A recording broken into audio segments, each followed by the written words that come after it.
আশা করি তোমরা সবাই ভালো আছো। ডিআইসিবি টিউটোরিয়াল ক্লাসে তোমাদেরকে স্বাগত জানাচ্ছি।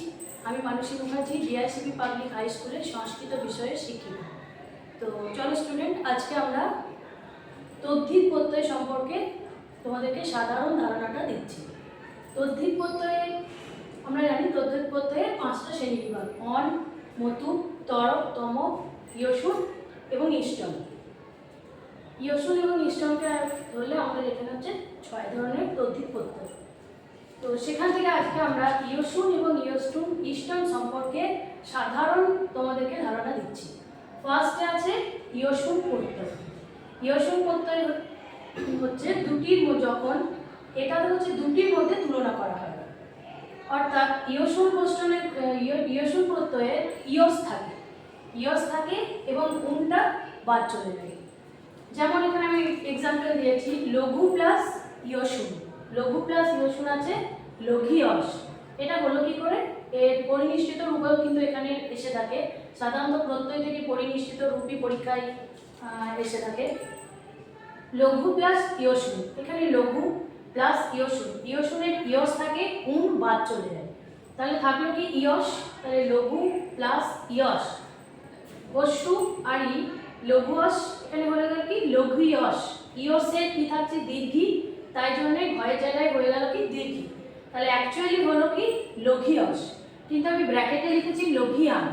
তো লঘিয়ানটা কেন হচ্ছে না, পুংলিঙ্গের প্রথমার একবচনে হয়ে যাচ্ছে লঘিয়ান। তাহলে আমরা যদি লঘিয়স লিখি সেক্ষেত্রেও কিন্তু অ্যান্সারটা ঠিক, আবার যদি লঘিয়ান লিখি সেক্ষেত্রেও কিন্তু অ্যান্সারটা ঠিক। এবারে যদি পরীক্ষায় এসে থাকে লঘিয়ান, উৎপত্তি নির্ণয় করো লঘিয়ান, তখন কিন্তু আমাদেরকে লঘু প্লাস ইয়সুন প্রথমার পুংলিঙ্গ প্রথমার একবচন কথাটা উল্লেখ করতে হবে। আর যদি হয় লঘিয়স, তাহলে লঘু প্লাস ইয়সুন করলে অ্যান্সারটা ঠিক হবে। তাহলে ইয়সুন প্রত্যয়ের কাজটাই হচ্ছে যখন দুটোর মধ্যে তুলনা করা হয় এবং অপেক্ষাকৃত বেশি বোঝায়, সেটাই হচ্ছে ইয়সুন প্রত্যয়ের ইউজ। নেক্সট আরেকটা এক্সাম্পল দিচ্ছি, প্রিয় প্লাস ইয়সুন।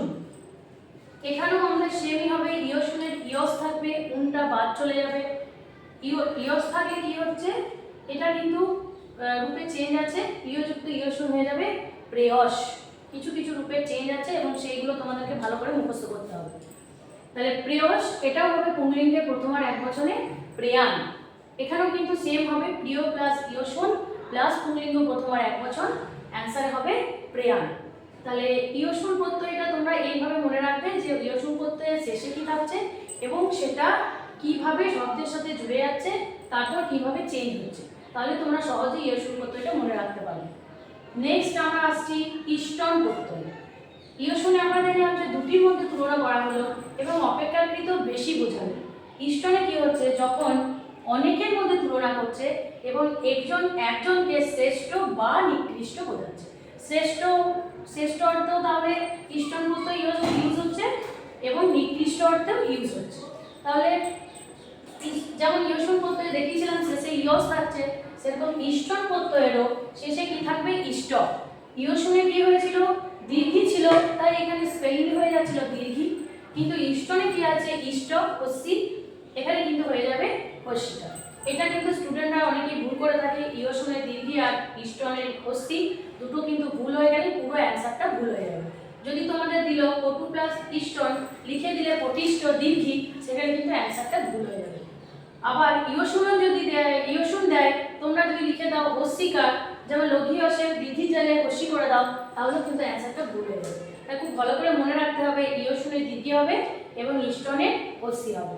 তাহলে পটু প্লাস ইষ্টন কি হলো? ইষ্টনের থাকছে কি ইষ্ট, নয় শতটা বাদ চলে যাচ্ছে। যেমন ইয়সুন প্রত্যয়ের উন বাদ চলে গিয়েছিল, সেরকম ইষ্টন প্রত্যয়ের নয় শতটা বাদ চলে যাবে।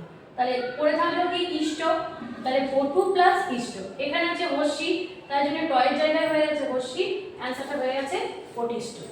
এবং লঘু প্লাস ইষ্টন, লঘু প্লাস ইয়সনে আমরা দেখেছিলাম লঘিয়স, এবং লঘু প্লাস ইষ্টনে আমরা দেখাচ্ছি লঘিষ্ঠ। তাহলে এখানে অ্যান্সারটা কি আছে? হস্যি আছে বলে এখানে কিন্তু হস্যিকার হয়ে গেছে, অ্যান্সারটা হয়ে গেছে লঘিষ্ঠ।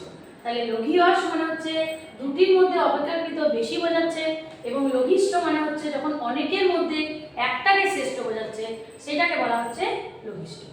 তো আশা করি তোমরা ইয়সুন এবং ইষ্টন প্রত্যয়ের সম্পর্কে একটা সংক্ষিপ্ত ধারণা পেয়েছো। পরের ক্লাসে তোমাদেরকে আমি আবার এটার ডিটেলসে আলোচনা করব এবং বাকি প্রত্যয়গুলো আলোচনা করা হবে।